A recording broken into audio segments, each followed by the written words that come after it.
La que sigue. Entonces, ¿cuáles son los factores que favorecen que se dé una transmisión como la que se ha dado en África en este momento? Y que son factores que nosotros no tenemos. Por eso el riesgo de que nosotros vayamos a tener un brote en el país, así con varios casos, es prácticamente nula. O sea, inclusive para todos los países de la América, lo que se plantea es que si ingresa un caso, máximo se van a llegar a tener 5 casos.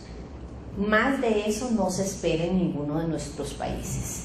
Entonces, ¿cuáles son estos factores que favorecen? Por un lado, las condiciones socioeconómicas tan deficientes que tienen esos países. Son 3 países de los más pobres del mundo, donde hay unas inequidades, hay gente con muchísima plata, generalmente los explotadores de piedras preciosas y cosas de esos, y el resto de la población en pésimas condiciones, con un muy bajo nivel de educación, con sistemas de salud muy poco desarrollados. Cuando uno veía al principio de la epidemia la capacidad de atención de los servicios de salud, no llegaban a tener cobertura ni del 20% de la población. Entonces, mucho del problema que se generó al principio es que no tenían dónde recibir a la gente que llegaba a los centros de atención.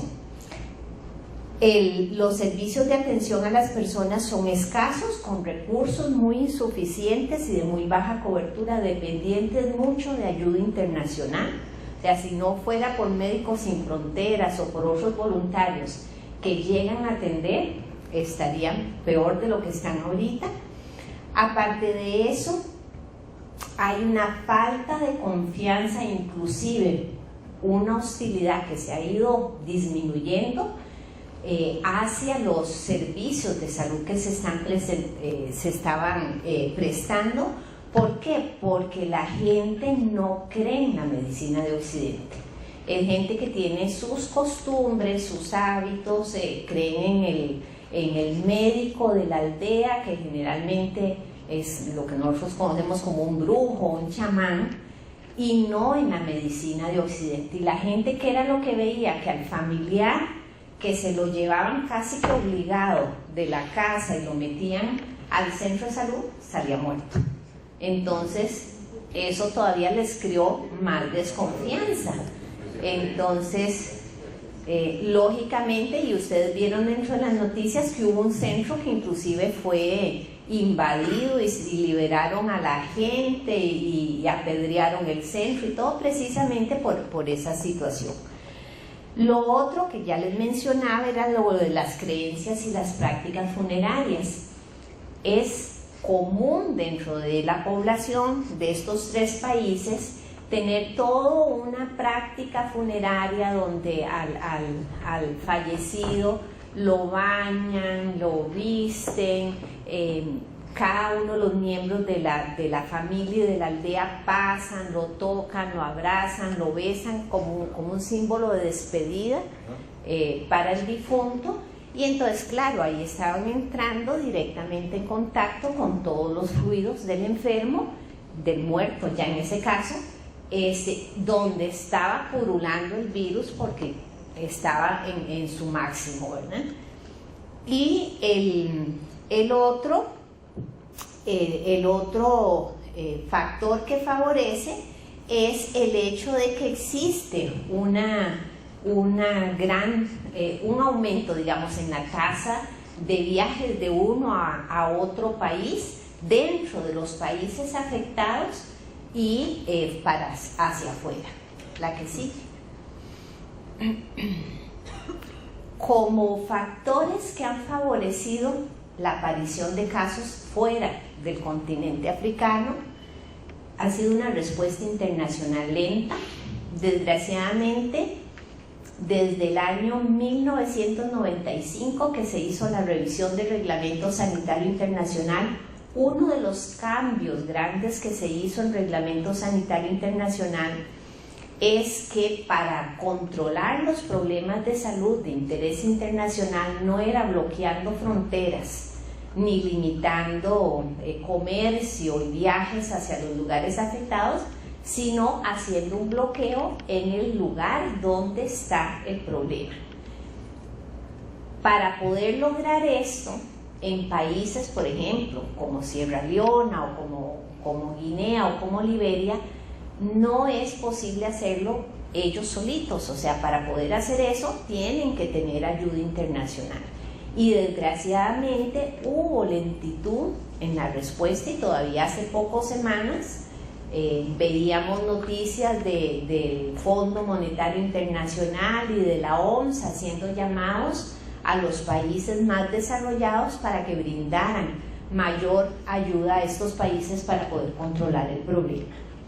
El otro factor que favorece es la disminución de los tiempos de transporte. En este momento fácilmente, como decía Rodrigo, en un mismo día estoy en un extremo del mundo y me voy al otro extremo en 24 horas perfectamente, y eso hace que fácilmente igual se puedan transportar los virus o se pueda transportar cualquier otro agente infeccioso. Hay una mayor tasa de viajes internacionales. Probablemente los brotes que se dieron en el pasado de ébola en África, por ser en áreas más pequeñas, en áreas alejadas, muy rurales, con poca accesibilidad, limitaban hasta geográficamente el brote, pero esta vez el brote no se dio en esas condiciones, sino que se dio en áreas urbanas. Entonces eso favoreció tener mucho más gente en contacto y mayor posibilidad de que salieran hacia otro lado. La migración irregular también es un problema que se ha incrementado, y en estos países con problemas socioeconómicos la migración irregular se da muchísimo, porque la gente migra de un lugar a otro buscando trabajo y buscando ver cómo sobrevive. Entonces eso favorece, y aparte de eso tienen mucho conflicto armado, que también hace que mucha gente huya del lugar por las condiciones de inseguridad que hay, y entonces eso también favorece lo que sí. Entonces, ¿qué es lo que podemos esperar como país? Por un lado, que mientras exista la epidemia no se controle en los países africanos, van a seguir apareciendo casos aislados en diversas partes del mundo. Hemos visto cómo se han presentado casos de gente que estaba trabajando como voluntaria en estos países y que ha regresado y ha desarrollado la enfermedad, o como el caso que pasó con el señor Duncan en Estados Unidos, de que él había tenido contacto directo con una persona enferma. A la hora que le hicieron el chequeo en el aeropuerto, él lo negó, dijo que nunca había tenido contacto, lo dejaron salir y desarrolla la enfermedad entonces fuera del continente africano. La probabilidad de que aparezcan casos es mucho mayor en aquellos países que tienen funcionarios trabajando en los lugares con transmisión, o aquellos que tienen conexiones directas o mayor flujo, digamos, de viajeros con los países africanos. Por eso uno esperaba así, probablemente van a empezar a aparecer casos en Europa, y Estados Unidos eran los lugares donde uno pensaba que iban a aparecer casitos. Esta realidad de que nos entre un viajero se puede dar en nuestro país, es algo que no podemos negar. En algún momento se puede presentar que nos ingrese un caso, pero como les insisto, la probabilidad es baja. La que sigue. Ok, entonces, ¿qué se ha hecho con respecto a ébola? Que eso es importante que tenga claro. Bueno, ante la declaratoria de emergencia como Ministerio de Salud, inmediatamente convocamos a un grupo técnico nacional, que es un grupo interinstitucional, para prepararnos, digamos, para poder detectar, para poder vigilar y para poder atender y controlar en caso de que se presente un caso. Empezamos con una revisión de toda la documentación técnica que ha sido un proceso que hemos seguido haciendo constantemente, porque conforme van saliendo nuevos conocimientos, van saliendo nuevos documentos. Y se ha estado participando en videoconferencias que ha estado haciendo desde Washington, la Oficina de Reglamento Sanitario Internacional, para diferentes temas, sobre el manejo clínico, cómo hacer los aislamientos, la parte de saneamiento, la parte de comunicación social, la parte de laboratorio, etc. La que sigue. Nosotros ya teníamos un protocolo dentro del marco del Reglamento Sanitario Internacional donde estaba contenido ébola, pero el enfoque que tenía ese protocolo era dentro del enfoque de bioterrorismo, viendo el ébola como un arma biológica. Entonces, ese protocolo estaba ahí, pero hubo que modificarlo porque son diferentes las condiciones si lo estamos viendo como un arma biológica que como la introducción de un caso y la posibilidad de que se dé un brote.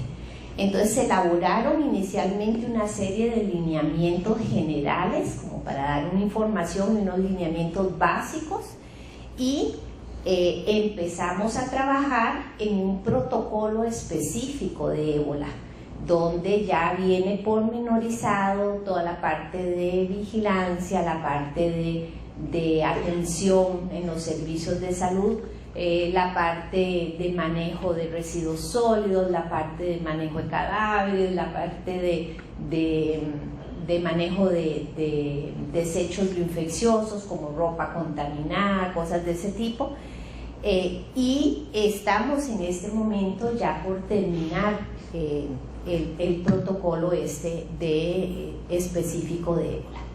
¿A que sigue?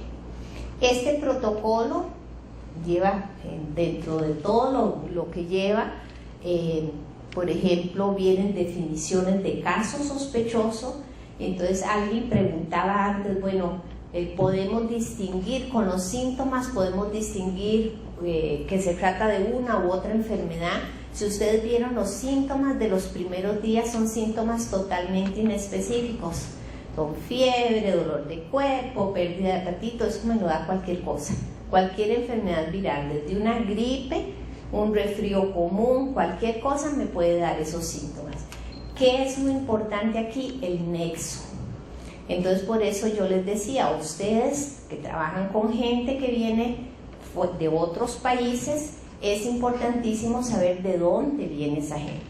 ¿Por qué? Porque aquí la clave no son los síntomas, es el nexo, es saber, por ejemplo, en el caso de ébola, que estuvo en Guinea, o que estuvo en Sierra Leona, o que estuvo en Liberia en los últimos 21 días. Entonces, si eso existe independientemente del síntoma que tiene, eso es un caso sospechoso e inmediatamente hay que notificarlo. Bueno, en el protocolo vienen todos los procesos de vigilancia, desde la detección, la notificación, la investigación de casos, la búsqueda de contactos, que es un factor clave para poder controlar ébola. Los países que han tenido importación de casos como Mali, como Senegal, como Nigeria, lograron controlar el brote porque hicieron una excelente búsqueda de contactos, seguimiento de esos contactos, hasta dar por finalizado, digamos, el cumplimiento del periodo de incubación en ese contacto, y ya en este momento Nigeria y Senegal fueron declarados libres del ébola, y entre hoy y mañana probablemente ya parte de los contactos de la niñita que emigró a Mali ya están siendo dados de alta, y faltarían unos pocos días, si no se presenta ningún síntoma dentro de los que siguen en seguimiento, que también Mali estaría declarado libre de ébola. La que sigue. Dentro de los contactos, el protocolo identifica contactos de alto riesgo y contactos de bajo riesgo, y